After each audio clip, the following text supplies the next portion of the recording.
सबके लिए प्रार्थना आवश्यक है और प्रार्थना के लिए भावना आवश्यक है। मंत्र का जाप हम जब करते हैं वो सिर्फ शब्द होते हैं, लेकिन जब भावना जुड़ती है तो भावना जुड़ने के साथ साथ में उसके अंदर प्रार्थना सन्निहित हो जाती है। फिर जो उसके परिणाम आते हैं वो देखने लायक होते हैं।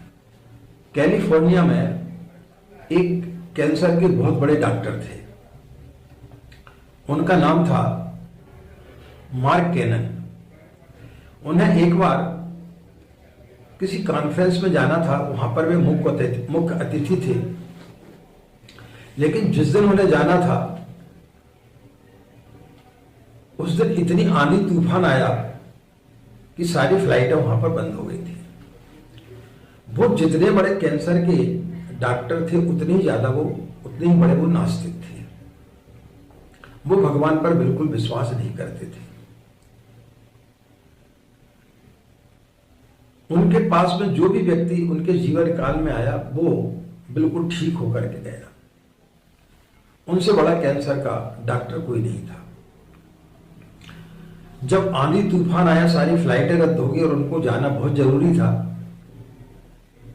तब उन्होंने सोचा कि टैक्सी किराए से कर ली जाए, लेकिन कोई टैक्सी खाली नहीं मिली। घर की गाड़ियों को देखा तो कोई भी ड्राइवर नहीं मिला। तब उन्होंने किराए की गाड़ी लेकर के वो रवाना हुए। 2-3 घंटे का सफर ही उन्होंने तय किया था कि अचानक फिर से तूफान काफी ज्यादा हो गया। सामने देखा एक मकान था, उस मकान में जाकर के उन्होंने शरण ली, विश्राम किया, भोजन आदि किया। तो उन्होंने उस घर की मालकिन से बोला कि आप भी भोजन कर लें। तो उसने बोला कि नहीं, मैं पहले प्रार्थना कर लेती हूं, उसके पश्चात में मैं भोजन करूंगी।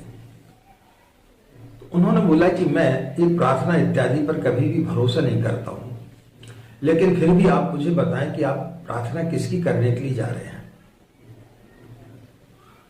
तो उन्होंने बताया कि बाजू के कमरे में मेरा बच्चा है, उसे कैंसर हो गया है और कैंसर उसका तभी ठीक हो सकता है जब मार्केन डॉक्टर आकर के उसका इलाज करें। अब मैं गरीब हूं, मेरे पास में इतनी शक्ति सामर्थ्य तो नहीं है कि मैं अपने बच्चे को उनके अस्पताल तक ले जा सकूं। इसलिए मैं नित्य प्रार्थना करती हूं ईश्वर से कि हे ईश्वर, तू इस प्रकार का कुछ चमत्कार कर, वो डॉक्टर स्वयं यहां पर आ जाए और मेरे बच्चे का इलाज कर दे। तो डॉक्टर हतभम्ब रह गया। उन्होंने अपनी जीवनी में लिखा कि मैं कभी भगवान पर विश्वास नहीं करता था, लेकिन आज मैंने देखा कि प्रार्थना में कितनी बड़ी शक्ति होती है। ईश्वर को मुझे उस महिला तक पहुंचाना था, इसलिए उन्होंने आंधी तूफान लाया और ऐसी स्थिति निर्मित की कि मुझे उसके घर में जाकर के ठहरना पड़ा और फिर मुझे उसका बच्चे का इलाज करना पड़ा और वो बच्चा पूर्ण रूप से स्वस्थ हो गया। तो ये प्रार्थना में ताकत होती है। इस दुनिया में हमारे विश्वास से बढ़कर के कोई दूसरा विश्वास नहीं है, और जो विश्वास हमारी जिंदगी में एक बार आता है और जिस चीज पर हम विश्वास कर लेते हैं उसी का नाम श्रद्धा है।